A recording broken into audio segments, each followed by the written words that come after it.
Welcome to this video. I'll be walking through the AS paper 2, Depth in Physics of May 2024 exam series. The first question is about two asteroids, A and B, and A is orbiting B, which has a orbital radius of 1.19 kilometers, and we are given the time period of rotation. The first question is asking us to work out the average speed of asteroid A, which is 2 pi r over t.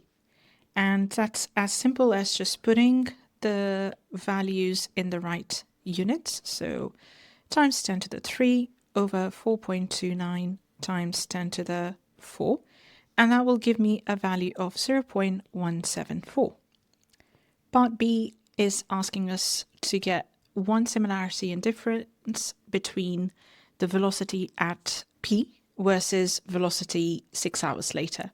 Given that it's got an orbital time period of 12 hours, roughly, it will be halfway through the orbit. The similarity is that the magnitude will be the same as the speed is constant, whereas the difference will be that the direction will be different, so will be opposite. Okay, so that is part B done. Let's move on to C. We're given that asteroid A follows a different circular path around asteroid B, and the new time is reduced by 30 minutes. We need to show that the ratio of the new time versus the original time is approximately 0.958. So that's very simple yet again. You have to consider the values of the time. So that will be 11 hours and 55 minutes reduced obviously by 30 minutes. So it will be 11.417 divided by 11.92. And that will give me 0.958. Part II, it is saying that the relationship between the distance r from the center of asteroid B to the center of asteroid A and the time period of rotation is given by this equation or this relationship. We are to calculate the new distance Rn from the center of asteroid B to the center of asteroid A in kilometers up to 3 significant figures. So that's again using what we know from part I and this new relationship. So we know that Rn over R naught is going to be equal to Tn over T naught to the power of 2/3. And that will be Rn equal to the Tn over To is 0.958 to the power of 2/3 times the original radius, which is 1.1 kilometers, and that gives me a value of 1.16 kilometers. Let's move on to question number 2. In ice hockey, players use a stick to hit an object called a puck across the surface of the ice, assuming that the frictional force between the ice and the puck is negligible and the mass of each puck is 0.16 kilograms. State Newton's second law of motion. That is simply that the resultant force is equal to the rate of change of momentum. Part B says a player hits a single stationary puck and the stick is in contact with the puck for a time of 0.033 seconds and the puck moves at a constant velocity of 20 meters per second across the ice. Calculate the impulse of the force applied to the puck, including an appropriate unit. So for this, we have force times delta t, which is the change in momentum. That's the impulse. And knowing that the mass of the puck is 0.16 kilograms times by the change in velocity, which is 20 as it starts from rest, and that will be 3.2 newtons second. For the next part, it asks us to calculate the average force that the stick exerts on the puck. So that's going to be change in momentum over the change in time.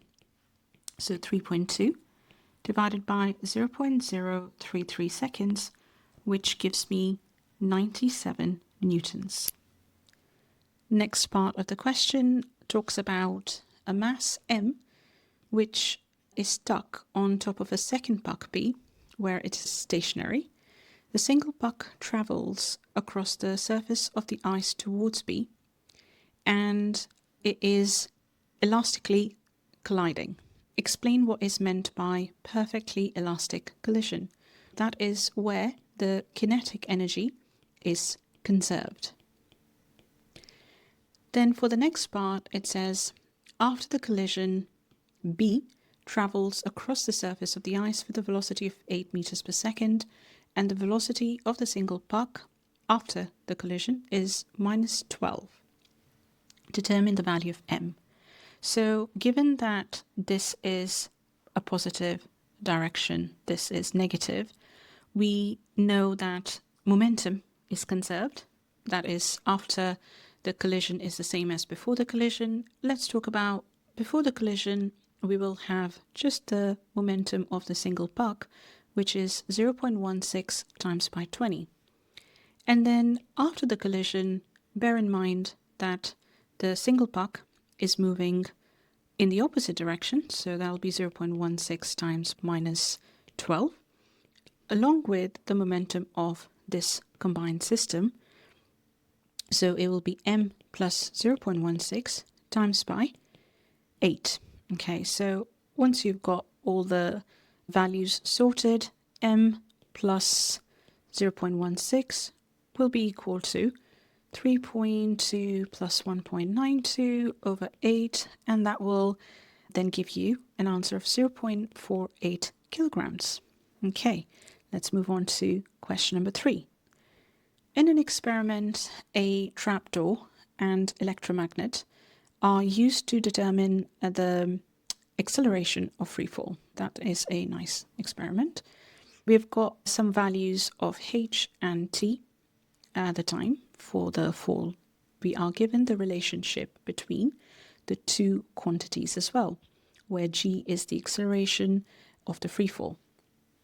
K is a constant, and we've been given a graph. Error bars are also provided, and then we need to describe how to measure h with t, and then use the graph to determine the value of g, including the percentage uncertainty. Okay, so let's get a diagram up to explain this. I took this diagram from one of the practical physics textbooks. It's quite nice. So over here we've got a setup which has got two circuits.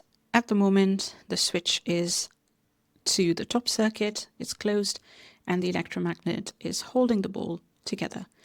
And it's also got a second circuit which has got a trapdoor, switch, and a stopwatch. Now what's happening is that you have a meter ruler, and you're gonna have to vary the height and then measure the time. So that's your meter rule. As the switch is flipped to the second circuit, the electromagnet will release the ball and the stop clock will turn on. As soon as the ball hits the trapdoor right here, it will break the second circuit and the stop clock will stop working. It will record the time for the ball to fall through a particular height, and then you can repeat your experiment with different heights, ensuring you take care of the diameter of the ball as well using vernier caliper. I'm gonna put all this in writing and put a link in the description box, but let's just get on to actual calculations, and that's to do with the value of the gradient. Now if we look back at our equation, we know that the value of gradient m is going to be 2 over g square rooted. Quickly go ahead and calculate that value.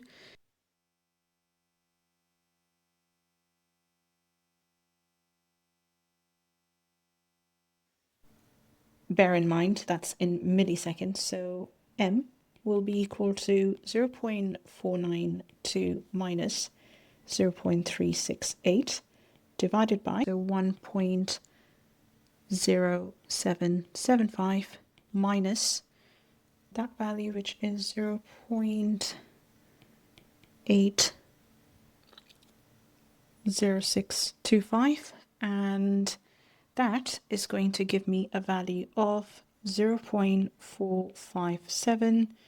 Okay, that's fine. So let's work out the value of g from here. Root of 2 over g is equal to 0.457 dot dot dot, and therefore g will be 2 over 0.457 dot dot dot squared.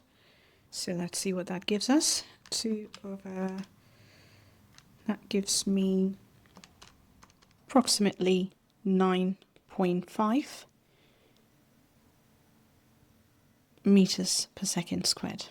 Okay, so then we just have to work out the value of the uncertainty, which is using the line of worst fit. So let's do that as the steepest line, and that is from the top of the error bar to the bottom of the error bar. Like, the value of m will be 0.5 minus 0.365 over 1.077, I'll just say, minus 0.806, and that will give me 0.498, and then from here I can work out the value of g, which is 2 over 0.498 squared, and that will give me 8.06 meters per second squared.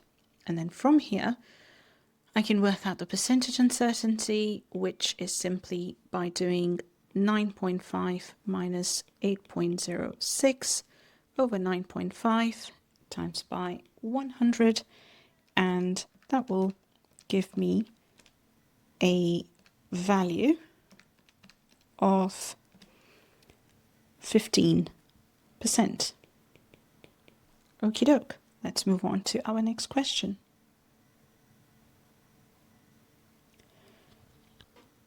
Here we've got a solid uniform wooden isosceles prism and of mass 3.898 kilograms, and the corners of one of the triangular faces are P, Q and R. We've been given some measurements and need to explain how to determine the thickness of the prism accurately in the lab. So we would use vernier calipers to measure the diameter of the prism, and then we would take readings at different positions and calculate the average. Then we got to calculate the density, rho of wood. Density is mass over volume, and therefore that will be 3.98 over the volume, which is, because it's a triangle with a height of 0.75 meters, so half times 0.75 times the base, which is 0.6, and then you times it by the thickness, so 2.83 times 10 to the minus 2 meters, and that will give you 625 kilograms per meter cube. Then for part BI, we have to explain what is meant by the center of gravity. It's the point at which the weight acts from. Part II, we have been given figure 4.2, which is showing a scale drawing. So let's just zoom out. Right, so 1 centimeters represents 0.05 meters, and we need to show that the center of gravity on the wooden prism is about 0.25 meters perpendicularly from the edge of PQ.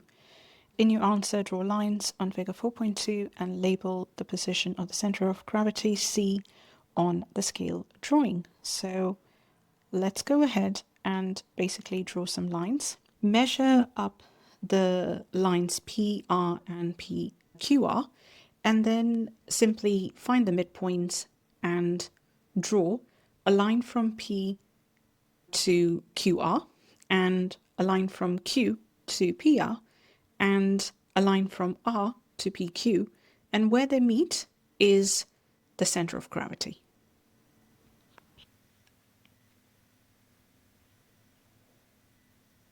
Okay, so now the measurement from the center point where the center of gravity will lie, 5.1 centimeters.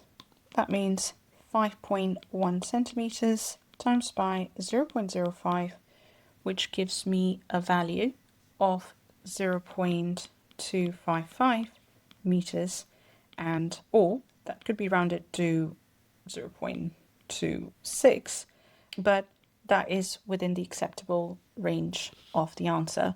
In the mark scheme, the acceptable range is 0.24 to 0.26. That's part B done. Part C, the prism rests on a support along edge PQ. Figure 4.3 shows the top view and figure 4.4 shows a side view. The student applies a force F at point R so that the prism is in equilibrium. State the two conditions for the equilibrium of the prism. Number one is the sum of anti-clockwise moments is that equal to clockwise moments. And number two is that the resultant force acting on the prism is 0. Part II, calculate the force F. F is acting at point R, and so we need to consider moments, and we will consider the center of gravity through which the weight is acting, and we know that's the distance of 0.26 or 0.25, whatever you take. Remember that this is the bottom, okay, and this is what it looks like from the side. So if I just say that the weight is acting downwards and the force is acting so to keep it in equilibrium, we would need to measure this distance from the PQ all the way to R. So that is from the diagram. So I just zoom out, grab my ruler. All right, so that will give me 15 centimeters. Lovely. Okay, the mass of the prism is 3.98, times it by 9.81, times by the center of mass or gravity, which is 0.25 meters, and then we have the force acting from a distance of 15 centimeters, but make sure you convert it into meters, and then you just end up getting 13.0146, or just 13 newtons of force.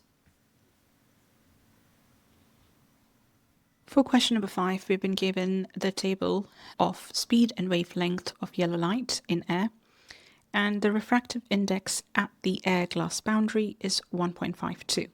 Calculate the frequency in terahertz of yellow light in air. So terahertz is 10 to the power of 12 hertz. We know that frequency is 3 times 10 to the 8 divided by the wavelength of 588 times 10 to the minus 9 meters. Then to convert this into terahertz, divide the answer by 10 to the 12, and that will give you 510 terahertz. For the next part, it's asking us to complete the table for the yellow light in glass. We know that the frequency remains the same upon refraction, and so that'll be 510. And then from here, we can work out the speed as well, actually. Speed is based on the refractive index, so n is equal to c times v. V is 3 times 10 to the 8 over 1.52. And that will give me a value of 1.97 times 10 to the 8. From the equation of wavelength equals v over f, we can work out the value of the wavelength in nanometers. So that would give me an answer of 387. So that's part A done. Part B says that a student uses a ray box to investigate the refraction of yellow light into a rectangular glass block, and figure 5.1 shows the path the yellow light travels as it enters the block and travels to point Q. Part I, it says, draw on figure 5.1 the angle of incidence I and the angle of refraction R at point P, and label these angles as I and R. Well, that's relatively simple. We've got our normal and the angle of incidence is going to be right here, and angle of refraction is this one. So for the next part, it says, describe how the student produces figure 5.1 experimentally using a ray box. So you could place a ray box and a glass block on an A3 white paper, turn off some lights in the room to remove any ambient lighting. Then you would mark the points where the yellow beam enters and exits the block with pencil or board pins. You would join the points with a meter ruler to trace the path back, the ray path, and then you would remove the glass block and measure the angle of refraction with a protractor. Just be careful, the angles that you're measuring are with respect to the normal. The angle of incidence I is 49.9 degrees. Show that the angle of refraction is approximately 30 degrees. So that's relatively simple. We'll use Snell's law, and we know that n1 sine I is equal to n2 sine R, and that gives us R as sine inverse of n1 sine I over n2, and the first medium is air, so the refractive index is going to be just 1, times by sine of 49.9 degrees divided by 1.52. That will give us an answer of 30.2 degrees. Then for the next part, we have to show that total internal reflection occurs at point Q. The total internal reflection will occur if the angle of incidence is greater than the critical angle. So first of all, if we just go back to our diagram, let's work on the angle of incidence first. We're not talking about this angle right here. Okay, we're talking about this angle. Okay, we're talking about internal reflection, right? So we have to talk about the angle that this ray will make internally in the glass.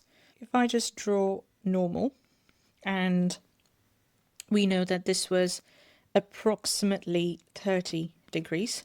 This is going to be therefore 30 degrees, and this is therefore 60. Okay, so this is the new angle of incidence in this particular case.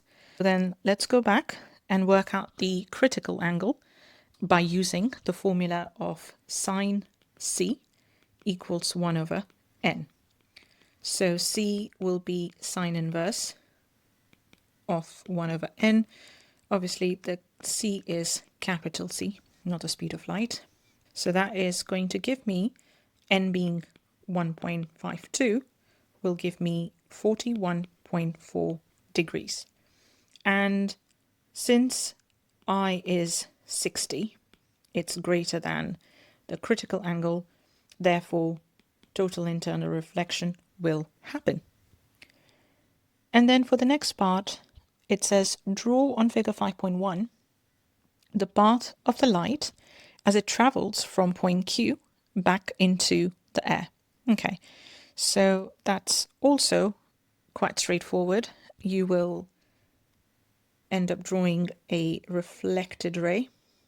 Now I'm just using by the eye. You're supposed to draw this with a protractor, but assume I had a protractor. I do have this, so if I just work out 30 degrees or so. Ooh, hello, gosh, doesn't want to work. That was almost 30 degrees. Okay, I'll take that. So that's 30 over here will be, again, just approximately. All right, we have our normal ray, and this angle over here is going to be 30 degrees as well.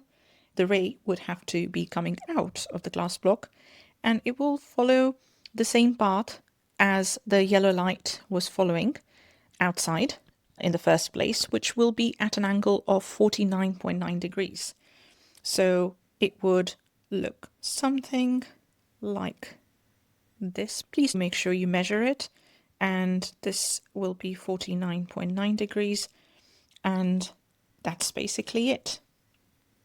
Okay, so question number 6. We have been given a stationary sound wave which is set up in a closed resonance tube as shown in figure 6.1, and then the time base setting is 1 millisecond per centimeter.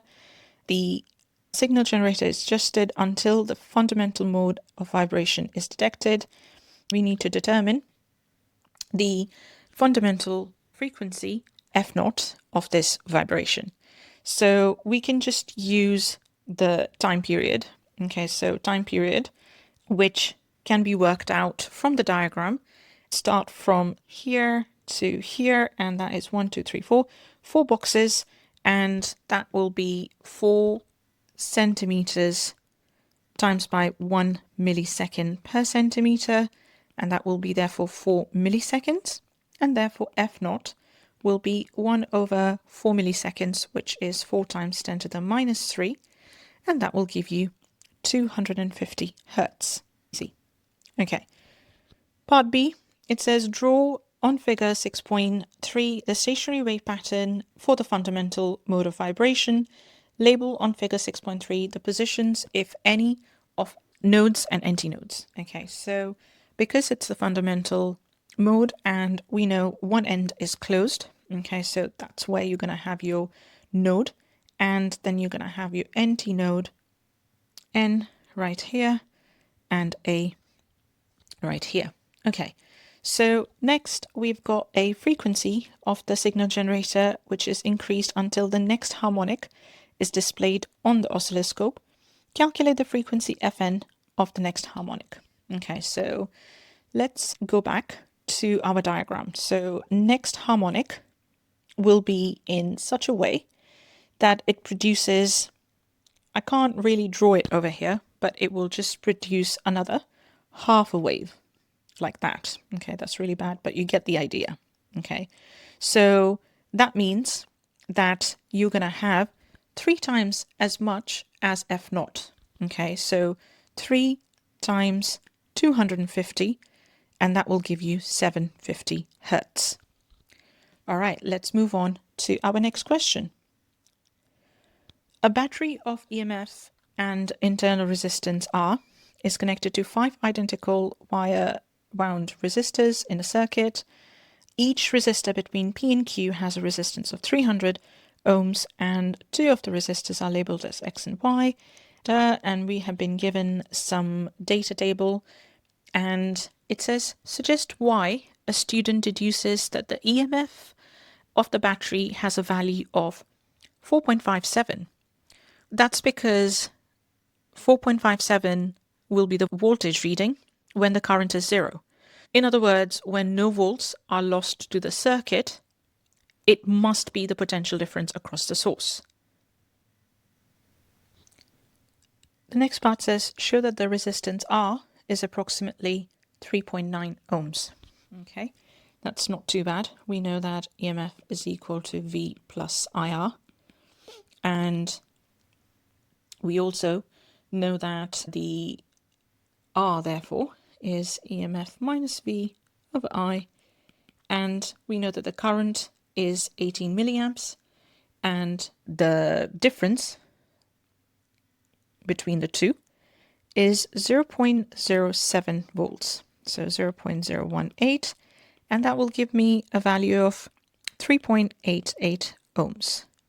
Part II, show that the total resistance of the resistors between P and Q is 250 ohms. Okay, so let's look at this. We've got 2 resistors connected in parallel here, and then we have 3 resistors connected in parallel here. So we shall work out the resistance in parallel here, like R total, okay, and here, Now, then that will be in series with one another, so we can just add them up. The total resistance in of the parallel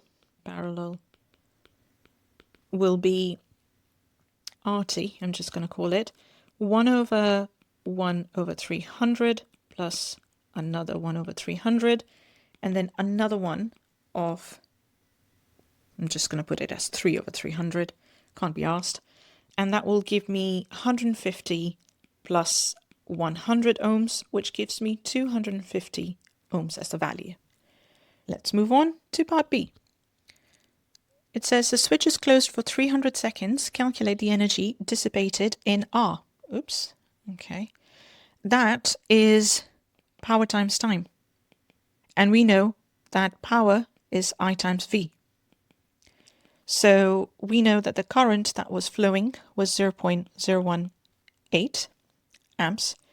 And the volts lost is 0.07 times by 300 seconds. And that will give me 0.378. Okay, the number of electrons N passing through the internal resistor. Number of electrons is to do with the charge flowing and the current. Current, as we know, is Q over T. The charge can be written as NE over T.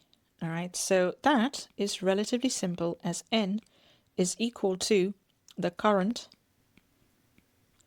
times by the time divided by the charge on electrons,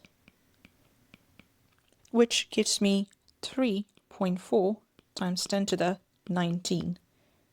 For the next part, we have to calculate the ratio of mean drift speed of electrons in resistor X versus Y.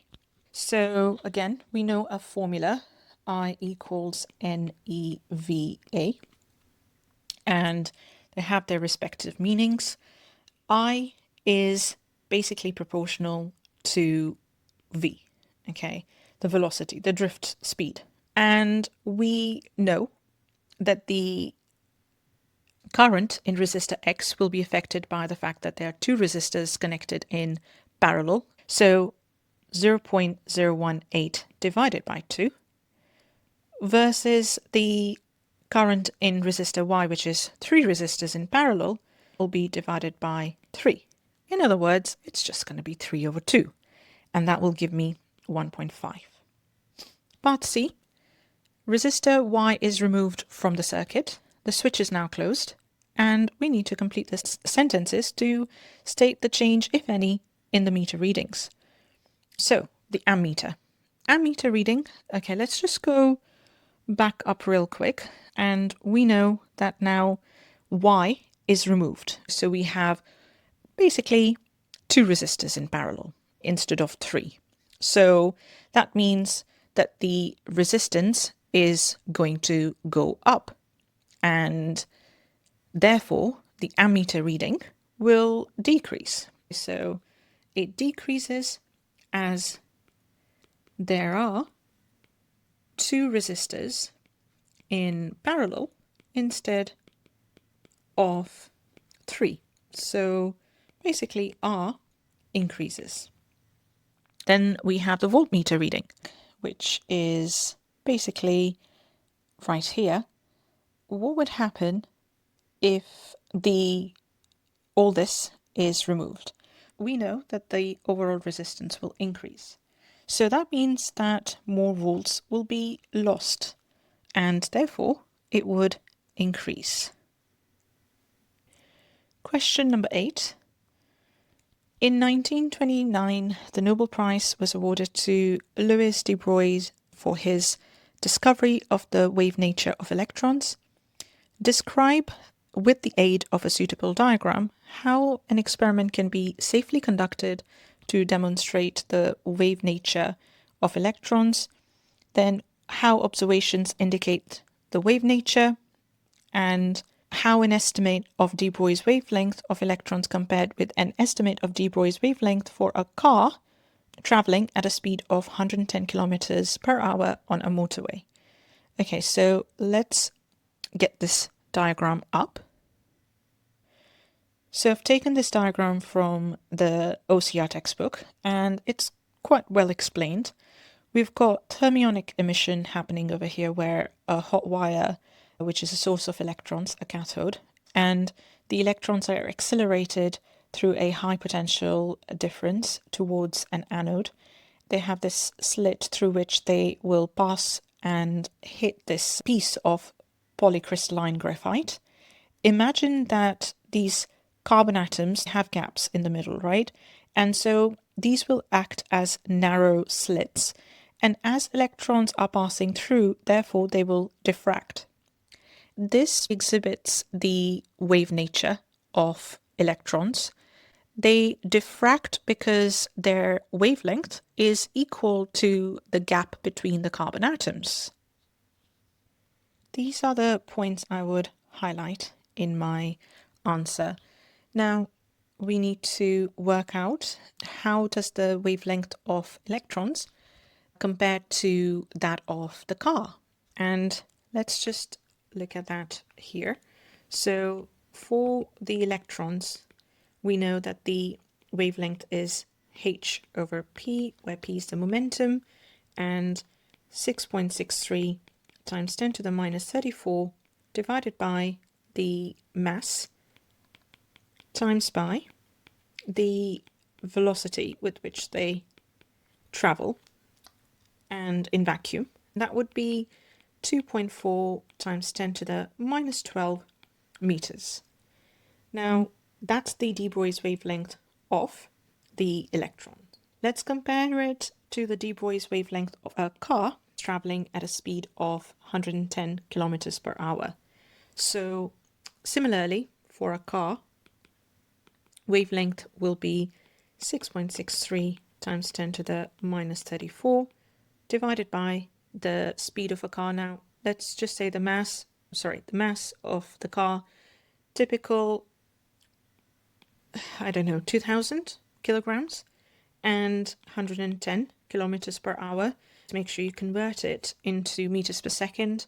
I'm just going to leave the conversion here, and that's to be multiplied by 0.28 meters per second, and that will give me 1.08 times 10 to the minus 38 meters.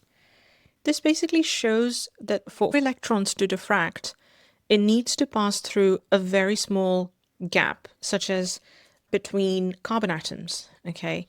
So that's the comparison, and obviously the de-Broglie's wavelength for a car is much, much smaller than that. In terms of safety, make sure that there are no hot wires exposed and don't touch any hot wires or the terminals of the source, as very high potential difference is flowing through them. That is the end of the question paper. Again, this question paper wasn't too difficult in my opinion, but if you have any questions or concerns, please drop me a message in the comments below and I will address them. Thanks ever so much for watching. I'll see you guys in the next video.